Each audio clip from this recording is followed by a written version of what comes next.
G'day legends, I hope you're all fantastic. It's a clip show today, very much in the time-honoured tradition of 90s TV, the end-of-season clip show where I just go back through a bunch of my old videos, cherry-pick some of my favourite parts, and then present them as one amorphous blob for you all to listen through.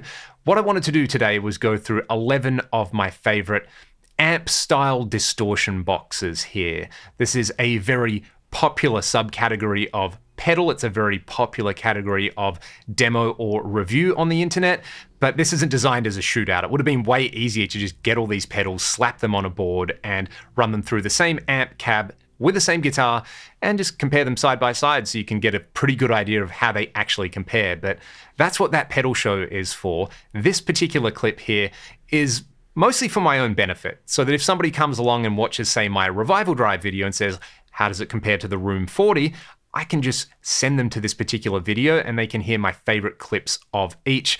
Again, the caveat being that there's no consistency in the testing setup in there. So it's not a shootout. Just consider this the greatest hits of the distortion pedals that I have tried on my channel to date. And with that out of the way, I want to give you a very quick overview of how I've organized this video. The first chunk focuses on the very popular Marshall in a Box category, and we start out with the original Marshall in a Box by Marshall, the Guvnor. I've got an original one, which I think sounds really, really good. There is the Origin Effects Revival Drive, the Sakalis Room 40, the VS Audio Platinum, and the Dazatronics Brown Sound in a Box. So essentially what's happening there is they're all vaguely inspired by different eras of Marshall tones in there. The Revival Drive kind of sets out to recreate the entire circuit along with the sort of reactive load elements in there. So it's a nice one if you just want to run it into some IRs or use with a digital modeler. The Room 40 is much more designed to be run into a clean amp, and you've got a Plexi style circuit and a 2203 style circuit in there along with a little Variac control, which I think is pretty cool. The Platinum is designed or inspired around the idea of a Marshall Silver Jubilee. And then the Dazatronics is a recreation of a very popular DIY circuit, the Brown Sound in a Box. From there, we kind of pivot to the more high gain thing. There is the Crazy Tube Circuits Black Magic, which is just a very flexible and well thought out distortion pedal that you can use in front of a clean amp or into a power amp as a preamp. There's the Soldano SLO pedal on there. There's the Empress Heavy Menace, which I really like less as a kind of super tight distortion and more as a kind of Sabbathy doomy pedal. There is the Lyceum Gehenna out of Germany, which has to be one of the most powerful and flexible distortion pedals I've come across. There's a cut control on there to tighten things up. There's a very extensive and well thought out EQ section. It is one of those pedals that has way more gain than just about anybody would need, but it's there if you do want it. I've also got the Sakalis Nerve, kind of inspired by a Recto, and the Revv G3 and G4. They were some of the first distortion pedals that I demoed on the channel, and they just kind of do the Revv thing where, again, you've got very flexible amp style controls and you've got the three-way aggression switch. The purple is a little bit more like modded Marshall SLO, and the red, the G4, is a little more along the lines of the classic Recto thing. Having said all of that, you can go and watch the individual videos on all of these pedals. I'll arrange them into a playlist. If you like what I'm doing here on the channel, consider supporting me via Patreon or some of the music that I make. Now, here's some filth. Enjoy.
Thanks again for taking the time to watch the video. I hope you enjoyed the clips. I'd love to know what your favorite clip was in the comment section below, and if you own one or many of these pedals and how you like them. Have a great day, and I'll see you all next time.